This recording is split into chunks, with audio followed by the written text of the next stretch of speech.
प्रत्येक युवकों इच्छा थाए तांको जीवन साथीटीए सुंदर होई थांतु।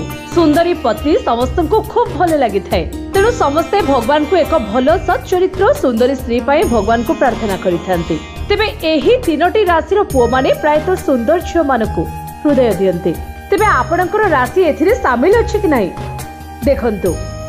एही राशिर पुओ माने प्रायतः सुंदर झियो मानकु हृदय दियंती।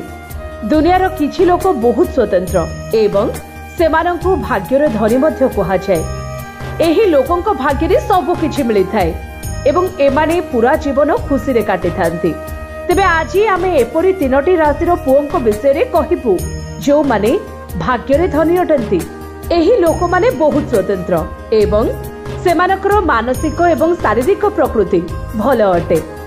एही पुओ मानकर हृदय बहुत स्पष्ट आउ एही कारणरू सुंदरी झियो माने सेमानक साथी हेबाकू पसंद करती। ज्योतिष शास्त्र अनुसार 12टी राशि मध्यरू केवल 3टी राशिर लोक माने बहुत परिश्रमी एवं हृदय रे बहुत भल होई थांती। आउ विश्वास करा जाए जे कामदेव सबुबेले एही नामर पुओ मानक प्रति दयालु अटंती। एही पुओ मानकर बहुत भल अभिव्यक्ति अछि एवं सेमाने झियो मानकु सम्मान करती। कौनसी झियो किंबा पितामाता हृदय को केबे मध्य कष्ट दियंती नाही।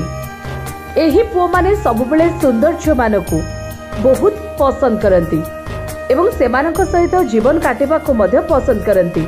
एही राशि गुड़िक होउछि सिंह राशि, मकर राशि एवं कुंभ राशि। ए राशिर लोक माने बहुत भाग्यवान होई थांती।